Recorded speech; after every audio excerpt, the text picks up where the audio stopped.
Was this the correct decision for Carson Beck, in your opinion, Brooks? Me and Aaron have kind of had this debate. I think he clearly needed another year of seasoning, especially after that Alabama game. Maybe if he had like absolutely dominated Alabama, I would have felt differently.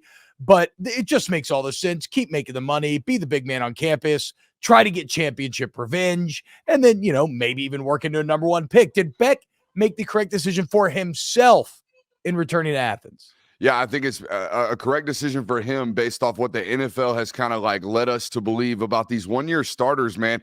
It's not a great sample size for these dudes. It's a lot of names like Mitch Trubisky, Mac Jones, Anthony Richardson, okay, football players that started 1 year of college football, went on to the NFL draft to be high-round picks, and then it's left unended right now. Trey Lance fits in this category as well out of North Dakota State. I'm not saying that's this. I think Carson Beck is an NFL football player. I think those who watch him and watch him critically and know what they're looking for, he's an elite processor at 6'5", 230 pounds, can make all the throws.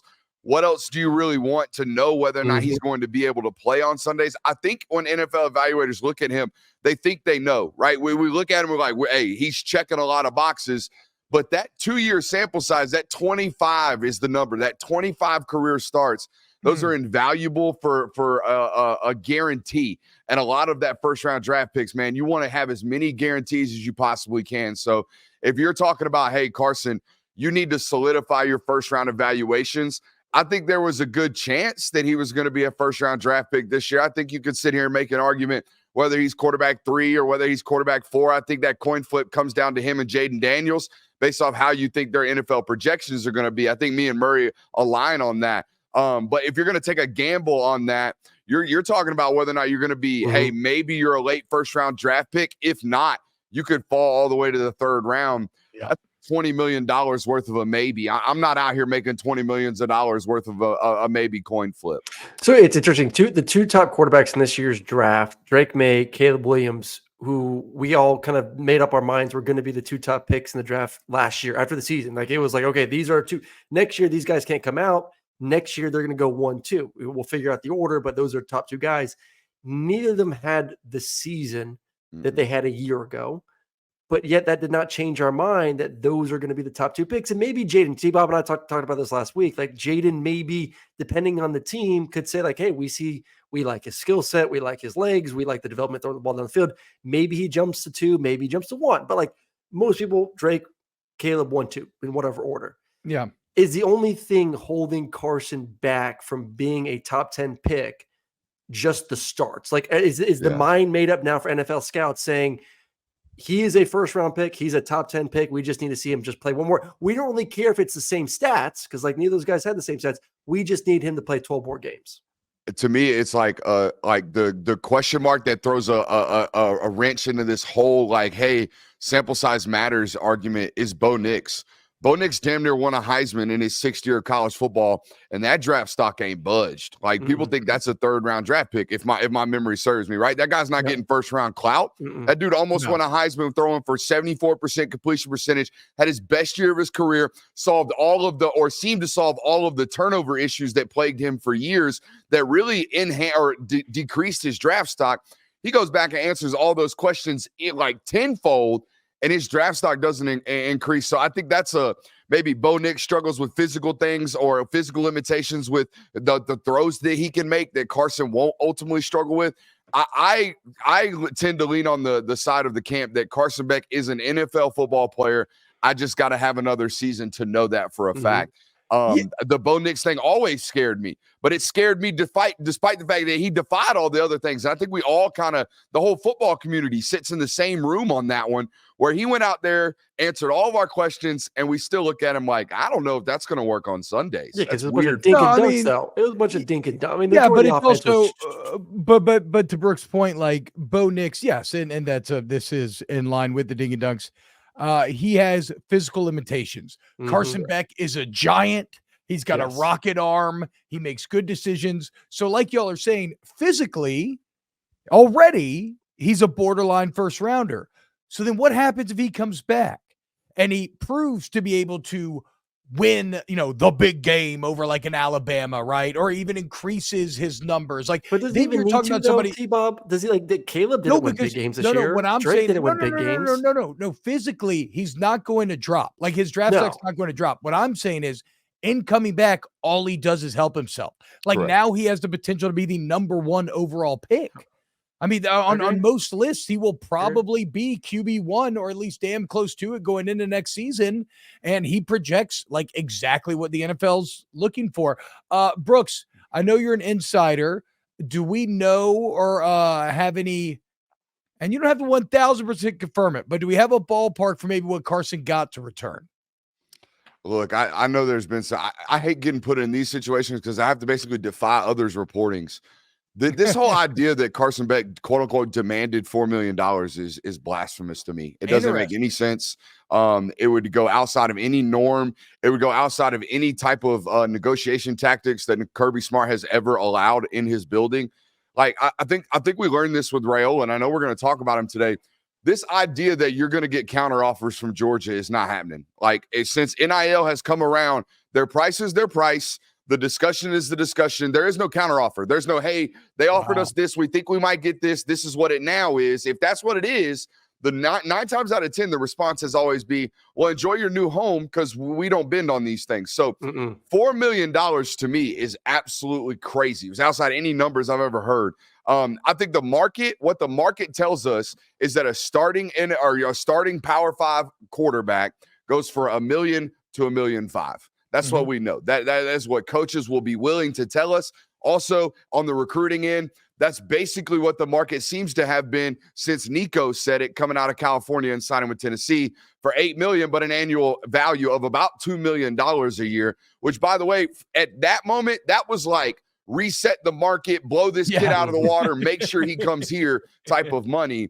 I think the market has since regressed. I don't think it's gone the other way. I think you're going to find a really, really hard time finding the boosters or whoever fit the bill on a lot of this NIL stuff the last 18 months to 24 months and quantifying the return on investment to them, particularly at a place like A&M. Look at what they did, 2022. Imagine what those boosters are saying right now if Mike Elko sits them down and says, hey, by the way, I need another batch to go get another batch. You know what I'm saying? Like that, that kind of process and proof of return on investments, it really just doesn't quantify that this market is going to increase. I think ultimately it's going to settle. I think it's a settle too. And it's interesting too, from people I've heard with the whole Carson Beck payout thing was they kind of told him like, this is what, because we talk about where is he going to get picked in the NFL draft? They showed him what Will Levis made, obviously late first round, early second round guy. What is that? Well, that's about, I think it's $2.4 million per year is his salary. Like Carson's getting that. Like that's what Levis's is. I have it right here. Will Levis's contract. $3.9 million signing bonus, 8.7 in guarantees, an average of $2.4 million. Carson, from what I've heard, from when it comes to just NIL deals, this is separate from collective money, is ranging from $100,000 to $500,000. That's someone who deals with his deals. Like, so he's making equivalent to what a late first round, early second rounder is going to get. So like, 100%. This was the right decision for Carson. No brainer for him. He's going to have a chance to work his way into the top 10 picks next year. The other side of this is the Raiola situation. How would you rate the importance of what went into his decision? Was it purely NIL? Was it the fact that Carson was coming back? So I don't want to back up this year. I want to start as a true freshman. Like, what do you think went in his decision? All right, you guys are really, really smart. Y'all both played high levels of football. I don't know your NFL background, T-Bob, but I know yours, Aaron. So y'all are made it to final cuts. Thank you very much. A few months. Thank you. There you go. So y'all have experience with agents, right? Y'all have experience with representation. Y'all have experience with people that their job is not necessarily to control the narrative, but their job is to protect you from outside noises that you don't necessarily need, as long as we make the right decisions, right? With how we announce things, how we go about our storytelling of our own events. Okay. A prime example of this is you're asking me this question and there's open-endedness to this question because whoever in the PR department decided that they were going to release this just like 10 minutes after Carson Beck announced that he was going to come back to the draft or going to come back to the University of Georgia. So now you open yourself up to like all this, he must have been dodging Carson Beck. And then there's that whole thing about Kyle McCord getting pushed out of Nebraska, almost going there. And now he's ended up at Syracuse because during the same time,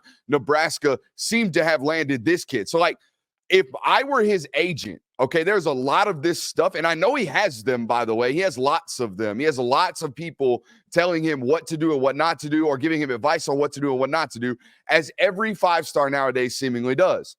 If I was his agent, man, there's a lot of this stuff that went astray, went just completely astray with regards to the management of this from get-go. Like every single step left him open for, is this kid dodging competition? Does this kid just want the bag? Does this happen? Does that happen? And I know none of that matters at all, as long as he plays great.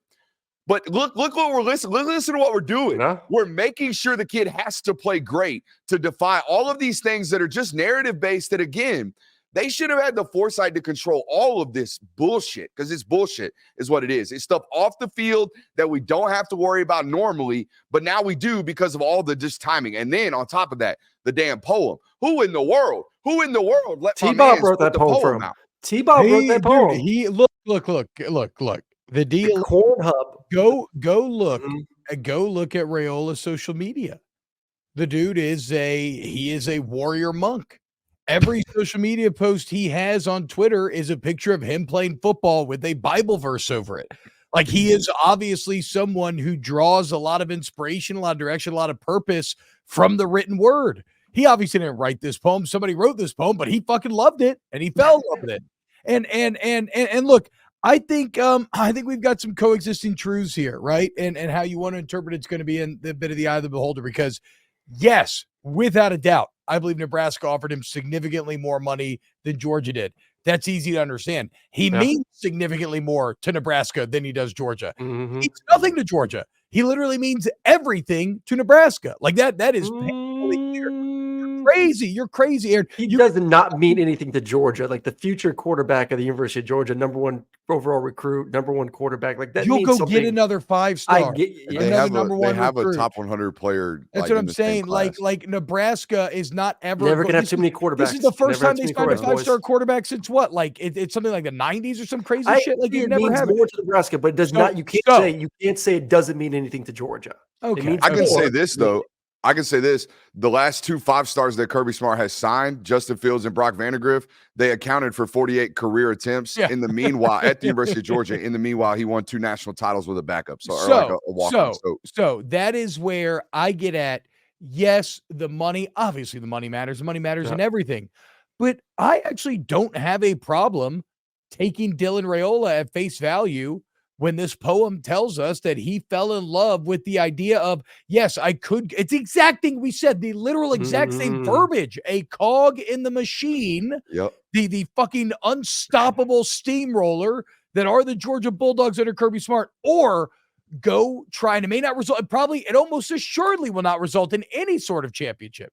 Big Ten, national, nothing, but he chose to go try to resuscitate this legendary program and mean more to that group than to just being the latest in a line where if you go to Georgia, if you don't win national championship, you're a failure. If Carson Beck doesn't win one next year, he's failed. So here's what we boiled it down to. He either chased a bag, was afraid of comp, or wants to be a hero. Again, the agent did a terrible job. Or follow his daddy's footsteps. That's what I'm saying. No. See, this with his uncle. Exactly. That's what I'm saying. So this I'm going to disagree. If you're pissed off about it, it's following the bag and he's afraid of competition. Correct. If you're excited about it, it's, he wants to be a hero. He wants to play with his dad, where his dad played. His uncle's the O-line coach. So, like, to me, that's in the eye of the beholder. And I do agree with you, Brooks, on the point that, like, to do this right after Beck announced, like, why? You know what? They should have taken control as soon as he knew he was going to Nebraska. Just fucking do it. And then let Beck make his decision independently. I absolutely agree. Or just wait until National Signing Day. Like, you can tell Nebraska it's over with. You can tell Georgia it's over with, and just have your announcement on ESPN. Because guess what? They're going to take you. They're going to do it. Like, if we're really out here maximizing the whole platform and doing it correctly, I think there were different paths to this from jump. I think the whole, like, he's got to face the 4 high schools, 3 college commitments. Like, that's going to be on his, like, little resume package of going into college. If this thing works, if it doesn't, it's immediately going to go to that thing. But I don't what think I that's think my a big biggest issue with the deal. whole thing is, and the thing that I still kind of scratch my head with, because I went through this. Like I committed early to Georgia. I was in charge of DMing and texting all the top receivers and running backs and quarterback or linemen and defensive Yeah, guys, like I did the building same the thing. roster, which he's done a great job of. He's done a great job of building this roster. Why go through all of that to then at the 11th hour make the move? Like Because you're what 18 and you're emotional, and oh, maybe you just spent more time in Georgia, living just in seems like a Georgia, weird working timing. with Georgia. And again, guys, Going to all the money, games, like Brooks said, he went to all the games. money. He was vested, Exactly. So he which spent a is lot why of money time to around the me seems like the program, biggest Look, thing. he or that he was didn't like a it. forward-facing commitment, but Yep. let's not act like these guys were coming to Georgia because of Dylan Raiola. I think like most of the people that like the name that I kept hearing was like, oh, is Jaden Riddell gonna flip because of this? Is like, some of these West Coast kids. Jaden Riddell's rooming with Ryan Puglisi. Like he's already on campus, he's already enrolled. I don't see this impacting them negatively at all. I don't know how much of a role publicly. He's the 5-star quarterback. He's the number 1 quarterback in the country. Everybody thought it was going to be a big deal, but this is the University of Georgia, man. Like those kids want to go play for Georgia because they want to go play for Georgia for the most part. Yeah, no, but Aaron, I think like again, you can say it's money, but couldn't I also sit here and debate and say, well, no, everything you just said is that he spent a ton of time around Georgia, and what he figured out was he didn't want to be there. Like, I mean, if he's There at could be every too. single game and he's in Athens, I he think moved he made to the. Georgia, he's I will in be there honest. Like constantly. I think he made the right decision for himself. Like if we want to ask Yeah. me like straight up, like did he make the right decision for himself? I would say yes. I I think with all the selfishly- positive factors, I say he did what was best for him financially. I think he know- did emotionally in his heart. He went to the place he should have gone to from the beginning. Well, and I know I make a lot of jokes about Nebraska, and there's something like, I would like for them to be good. Maybe it's just some tenuous connection to my childhood or whatnot. Like I love good big. It's like how you wanted Texas to be back, Aaron. Like I want Nebraska to be back. Man, careful what you wish for. Longhorns for the win, baby. Longhorns for the win. But my boy willed that to victory. Like willed that into like I know. But what I will say is I do think this is actually, if he ends up being good, which whatever, we can get into this, but I don't give a shit about individual recruits. It's why the transfer portal is so much fun to think of boom bust. But this is good for all of college football 100%. potentially, because Georgia's going to continue to be good, and hopefully this just adds another exciting team into the mix. I want to get to Brooks here. I got a question because Brooks did a great breakdown of both Georgia's quarterbacks. Like I want to give you the floor on this one. Film guy broke down Georgia had 2 top 100 quarterbacks, 2 top 10 quarterbacks in the class. What did you see different? Like, do you and I kind of see a little bit different on this, but like your assessment of those 2 guys, and does Georgia maybe have the better one when it's all said and done anyways? So I want to separate this, like the intangibles discussion. Cause like, though I was up and close, I've seen both of these guys play, both throw, I've met them, all that good stuff. There are the position relies far more on intangible traits that we can't really evaluate. It's why there's such a hit or miss on this stuff. So I don't want to do that, but I do kind of want to separate them from who they are as football players and kind of talk about maybe some of their flaws. And it's ironic that they struggle with like the very similar things, but opposite, almost inverse. Raiola plays with a tremendous amount of finesse and a tremendous amount of touch for a football player that it's billed as this like big horsepower guy. Yeah. He's billed as this like extreme arm talent dude that can make all these throws, and he's professionally trained, and he's got this one-of-one arm and like all this stuff. Dude, I've seen the guy throw a bunch. It don't jump like that. It is a perfect ball. It's got tremendous spin rate. It's got all this good stuff. He throws with great accuracy. He can put it where he wants it, but it is not one of these, holy shit, my God, did you see that ball come out? It is not one of these things. However, he throws the ball 65 yards on every deep ball he throws with a tremendous amount of arc. So it details to me that he has the ability to do all of these things. He just, for some reason, does not want to just like really lean on a football. And Aaron, because I've told you that I could out-throw you and made a bet on it, I went and watched your highlights the other day.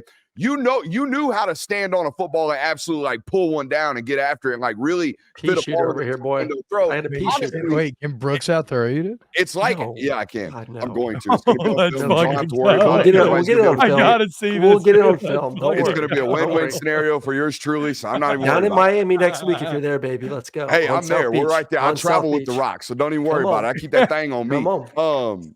But anyways, so Raiola just doesn't throw any, like, go watch the tape. There's 17 minutes of it. I'm pretty sure he made it because he juked a kid out at one point and highlighted the kid. So I guarantee you that was not Buford's coach making that 17-minute tape. That was probably Raiola. Anyways, if you go watch that tape, there's 17 minutes of it. You will not see a comeback. You will not see a dig. You will not see a first window slant. You will not see a seam ball over a linebacker and up underneath the safety. Essentially, you will not see any throws that are required for you to throw at 100 miles an hour. On the other end, all right, but plays with a tremendous amount of finesse, very point guardy, okay, when he's playing. On the other end, the Puglisi kid, that some bitch is Craig Kimbrell. He comes out the pen and he wants to throw 106 everywhere he goes, okay? He wants to throw gas all the time. He is nothing but like a Mustang, an unbroken thoroughbred horse that is 6'4", 225 pounds. One guy looks like Patrick Mahomes, and that's the comp he gets all the time. The other guy looks like Josh Allen to me, has all this horsepower in the world, has all the ability to do everything. And there's just something about him. He's a football player. He's a football player when I watch that guy. So that's kind of the difference to me. One guy plays with a tremendous amount of finesse, needs to untap all of that horsepower that he has in his body. The other guy plays with all of this horsepower, needs to learn how to play with a little bit of finesse. You've had 17 players transfer out of Georgia thus far. Yeah. In a similar kind of sentiment, is this just what you're going to see when you have one of these major, incredible rosters and you don't make the playoff? So, like, in the future, may not matter that much because Georgia's always going to be in the playoff. But, like, because it is, and there would have been some anyway, but why are there so many, I guess, in your opinion, Brooks? I think if you, first of all, it is the calendar. The calendar's dog shit. Like, everybody knows that. The way it operates. I mean, you're even seeing, college football playoff backups do this. I mean, look at Malik Murphy. That's bullshit that kid has to sacrifice an opportunity to help his football team win a national title because the college football calendar is screwed up. Like, that sucks for that kid. That sucks for that organization, and all that stuff. So about the 17, there are three names in that 17 going into it that I kind of scratch my head, right? It's Jamon Dumas-Johnson, it's A.J. Harrison, it's Marvin Jones Jr. Those three names are three quite high-quality football players. Like Jamon Dumas-Johnson, for example, you look at it on the surface and you're like, how? Like, what is going on there? Like, that's an all-SEC guy. Like, what's going on there? He was hurt this year. And then you come to find out, like, oh, they just don't have room anymore. Like, the 85 is still really tight. The 85 scholarship is really, really tight. And when it comes to transfer portal and trying to take 30 high school kids, and maybe we go get 3 or 4 guys that can impact our roster now, we do that over 4 years of a cycle. We have 130 kids sitting out on our roster, and we don't have the room for those football players. So here's what's going to have to start happening.